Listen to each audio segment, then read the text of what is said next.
মানে ক্রিকেট খেলবো, ক্রিকেট খেলবো এবার মানে ওই দিদির মুন্ডু গেলে ক্রিকেট খেলবো। কি বলছো তো এবার খেলা হবে? কি বলছো? দিদির খেলা হবে, দিদিকে আর খেলতে হবে নি। দিদি সামনে বরখা পরে থাকুক, বরখা পরবে দিদি। এবার আমরা দিদি তো মুসলিম না, মসজিদে নামাজ পড়তো। দিদু যদি হিন্দু হতো তাহলে মসজিদে কোনো হিন্দু মেয়েরা মসজিদে কোনোদিন নামাজ পড়ে কানে কাপড় দিয়ে? দিদি কইছে পাঠা বলি দিবে, আমরা এই ভোটে পাঠি বলি দেব। সে পাগলা হয়ে গেছে দিদি, মাথার তার কেটে গেছে দিদি। মমতা ব্যানার্জিকে যদি আমরা চাইবো তার পরিবারের উন্নয়নের জন্য, তার দলের নেতাদের উন্নয়নের জন্য, সাধারণ মানুষের উন্নয়নের জন্য নয়। নির্বাচন আবহে জমে উঠছে নন্দীগ্রামের ভোটের ফ্যাক্টর। আর এই বিধানসভা কেন্দ্র থেকে এখন একটাই প্রশ্ন ঘুরপাক খাচ্ছে, 2026 বিধানসভা নির্বাচনে মুখ্যমন্ত্রী হিসেবে নন্দীগ্রামের মানুষজন ঠিক কাকে চাইছেন? কাকে চাইছেন আপনারা? মমতা ব্যানার্জি, শুভেন্দু অধিকারী নাকি কংগ্রেসের শুভঙ্কর সরকার? না না, আমরা শুভেন্দুকে চাই, আমরা দাদাকে চাই। দাদা যদি পাশে না থাকতো তারা আমাদের আরো ক্ষতিগ্রস্ত হয়ে যেত। শুভেন্দুকে চাইবো মুখ্যমন্ত্রী হোক। দাদা, আপনারা মুখ্যমন্ত্রী হিসেবে কাকে চাইছেন যারা আপনারা নন্দীগ্রামে রয়েছেন? অধীর রঞ্জন চৌধুরী। এই দুর্মূল্যের বাজারে যদি কেউ না আসে তবে হাওয়াই চটিক থাকুক মুখ্যমন্ত্রী হিসাবে। কেউ বলছেন যে মুখ্যমন্ত্রী মমতা বন্দ্যোপাধ্যায় থাকুক, যে আছে তারই উপরই ভরসা রাখছে নন্দীগ্রামের মানুষ।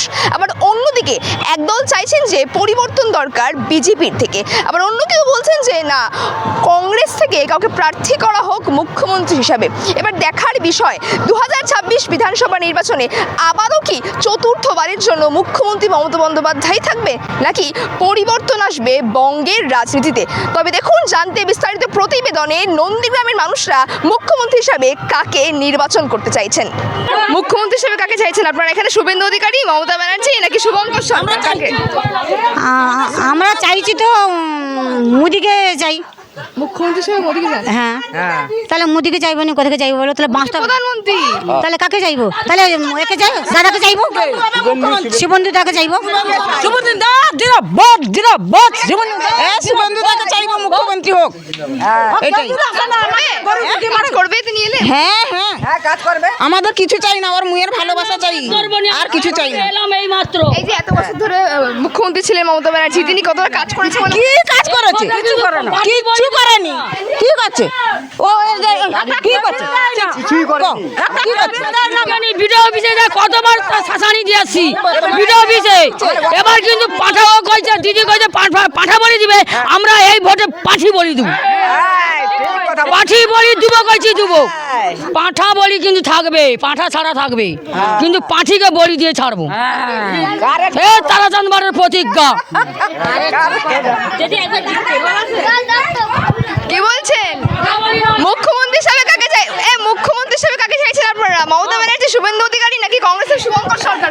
না না, আমরা শুভেন্দুকে চাই, আমরা দাদাকে চাই। দাদা যদি পাশে না থাকতো তারা আমাদের আরো ক্ষতিগ্রস্ত হয়ে যেত।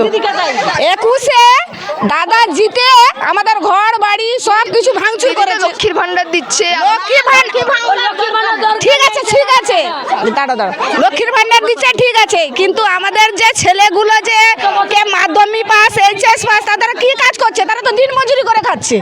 লক্ষ্মী ভান্ডারে 1,500 টাকায় কি কারোর বাড়ির সংসার চলে? আর 1 কিলো তেল আনতে গেলে কত টাকা নিচ্ছে? 200 টাকা নিচ্ছে। তাহলে 1,500 টাকায় কি একটা মহিলার সংসার চলে?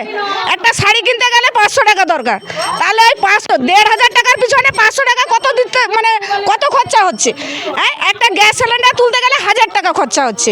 তাহলে কিটা সুবিধা হচ্ছে? কোন দিকে সুবিধা হচ্ছে? যে দিদি 1,500 টাকা দেয় তো দিয়ে তো দিদি তো সব গ্যাসে তলিয়ে লাঠি, এই তো।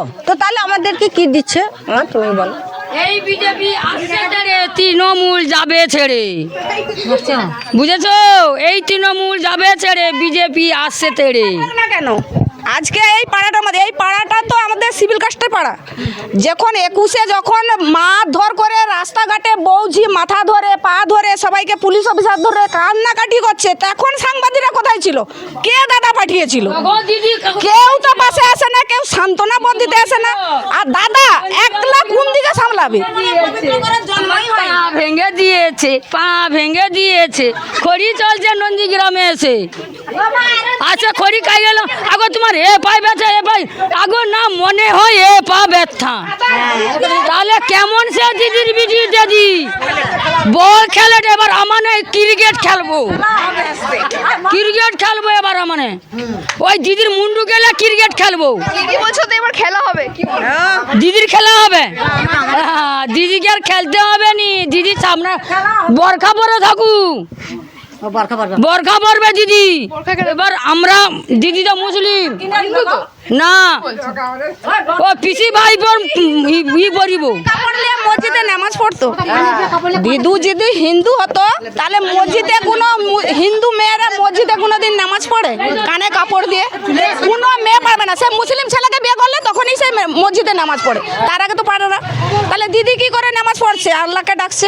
হিন্দুরা তো ভগবানকে ডাকে, মুসলিমরা তো আল্লাহকে ডাকে, তাহলে কি করে ডাকছে বলুন? এই কথাটাই বলুন। এখন সবাইকে পাঠাচ্ছে কিসের জন্যে? কিছু ভোট নেওয়ার জন্য। আর যখন আমরা পায়ে ধরে কাঁদছিলাম পুলিশ অফিসারদের, আমাদের বাড়ির উনুনে ছিল নি, খেতে পেয়েছিলাম নি, চালগুলো ওই পুকুরে ছিঁচে দিয়েছিল। দিদি পাগলা হয়ে গেছে, এইরকম দৌড়াচ্ছে, আবার এরকম কোমর হলাচ্ছে, আবার এরকম দৌড়াচ্ছে, আবার এরকম কোমর হলাচ্ছে, পাগলা হয়ে গেছে দিদি, মাথার তার কেটে গেছে দিদির। হ্যাঁ, পায়খানা করে দরজা চিড়ে দিচ্ছে, দেখবো ভয় করছি তো যা পায়খানায় ঢুকে যাই, ঢুকিনি এরকম করে ছোঁয়া দিয়ে চিড়ে দিচ্ছে। আমরা কি কষ্টে ছিলাম, কি দুঃখে ছিলাম, সেটা দাদা দেখেছে চোখে, তার জন্য আমরা দাদাকে চাই, দিদিকে চাই না, কোনো মতেই আমরা দিদিকে চাই না, দাদাকে চাই। আপনি কি বলছিলেন? হ্যাঁ, আমার কোমরটা ভেঙে দিয়েছে, আমার পায়খানাতে আমি পড়ে গেছিলাম, এই যে বুঝেছো? আর আমার একটা ভাই ছিল মারা গেল। 21 নির্বাচনে হ্যাঁ, ভোট দিলে? হ্যাঁ, ভোট দিয়েছি, সব রকম দিয়েছি। তারপরে সে ওটা উৎপাত করছিল যে হ্যাঁ ঠিক আছে, আমাদের মানে পুলিশ মানে আসছে, আমি তো বাবু পুলিশ বেঁধে গড়িতে আসো, আর না হলে আমাদেরকে সমস্ত ঘরকে ভেঙে দিবে।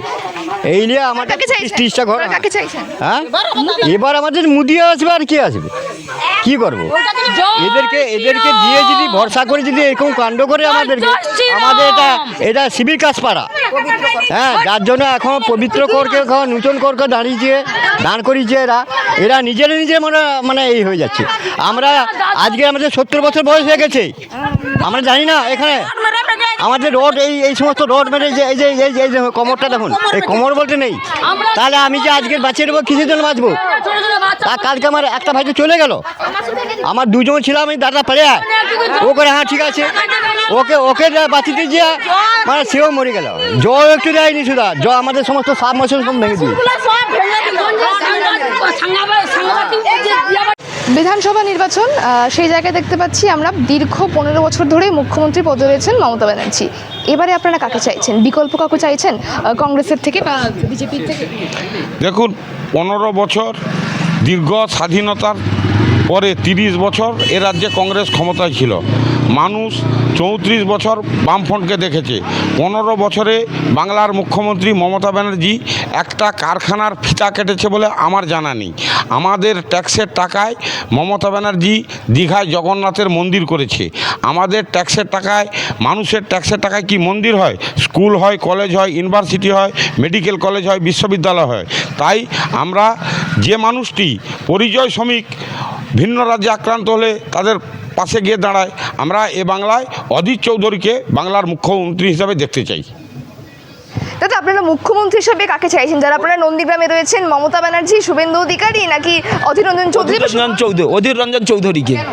2007 সালে যখন নন্দীগ্রাম আন্দোলন হয়, তখন নন্দীগ্রামের মানুষের জন্য অধীর চৌধুরী আমাদের জন্য যথেষ্ট পরিমাণ ত্রাণ সামগ্রী নিয়ে এসে পৌঁছেছিল। কিন্তু দুর্ভাগ্য আমাদের তৎকালীন সময়ে কংগ্রেস সংগঠনের, আমরা সেই সংগঠনটা কী করলাম, যে নন্দীগ্রাম কৃষি জমি বাঁচাও কমিটির আন্ডারে তুলে দিলাম। সেই জমি বাঁচাও আন্দোলনের যে সমস্ত নেতারা ছিল, তারা হাইলাইটস করে নিল সমস্ত তৃণমূল।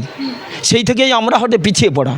তাই আমরা চাই অধীর চৌধুরীর নেতৃত্বে, অধীর চৌধুরী আগে যেমন আমাদের নন্দীগ্রামের জন্য সাহায্যের ডালি নিয়ে চলে এসেছিলেন, আমরা তাই চাই অধীর চৌধুরী আবার আমাদের জন্য ডালি নিয়ে আসুক। মুখ্যমন্ত্রী হিসেবে আপনারা অধীর রঞ্জন চৌধুরীকে চাইছি। হ্যাঁ, মমতা ব্যানার্জিকে চাইছেন? না, মমতা ব্যানার্জিকে যদি আমরা চাইবো তার পরিবারের উন্নয়নের জন্য, তার দলের নেতাদের উন্নয়নের জন্য, সাধারণ মানুষের উন্নয়নের জন্য নয়।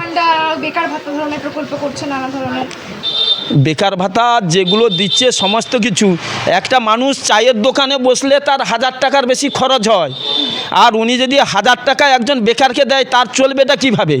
আর উনি যেটা ওই 1000 টাকা দিচ্ছেন বর্তমান দিনে, যে যুব সমাজ আজ বিপদগ্রস্ত, নেশার সঙ্গে যুক্ত, পরিবারের প্রধানের হাতে টাকাটা তুলে দেবে না, ওইটা তার নেশার কাজে লাগানোর জন্য মমতা ব্যানার্জি দিচ্ছে। যেমন ওঠে ক্লাব উন্নয়নের নামে টাকা দিয়েছিলেন, এটাও সেই একই ফান্ড, মানুষকে বিভ্রান্ত করানোর জন্য, নেশাগ্রস্ত করানোর জন্য। মানে বিকল্পের উপরেই আপনারা ভরসা করেন। হ্যাঁ, নির্বাচন তো চলে এসছে দাদা, মুখ্যমন্ত্রী যিনি আছেন মমতা ব্যানার্জি, এবং আপনারা কাকে চাইছেন এই নির্বাচনে? শুভেন্দু অধিকারী, অধীর রঞ্জন চৌধুরী, নাকি কোনো বিকল্প কাউকে? না, একটা কথাই বলাই ভালো, এ বাংলা তো এখন বেকারের বাংলা, এ বাংলা দুর্নীতিতে ভরা, এ বাংলা শিক্ষার্থীর কোনো ভবিষ্যৎ নেই, এ বাংলা আর যাই হোক কোনো কর্মজীবীর কর্মও নেই। তবে আমার মতে আমি বলতে পারি যে বাংলাটা যেন বিহার না হয়। গত পরশুদিন বিহারে যে ঘটনাটা ঘটেছে, প্রকাশ্য দিবালোকে মুন্ডু কেটে রাস্তায় ফেলে দিয়েছে বিজেপি শাসিত রাজ্য। তা আমরা চাইবো এই বাংলায় যেন এরকম নাক্ষরজনক ঘটনা না ঘটে, মানুষের পাশে থাকুক, সবাই মিলে এই বাংলাকে, তার বাংলার মর্যাদা, হত গৌরব সব ফিরিয়ে আনুক। এবং এই বাংলায় আমরা চাই যে এই দুর্মূল্যের বাজারে যদি কেউ না আসে, তবে হাওয়াই চটিক থাকুক মুখ্যমন্ত্রী হিসাবে।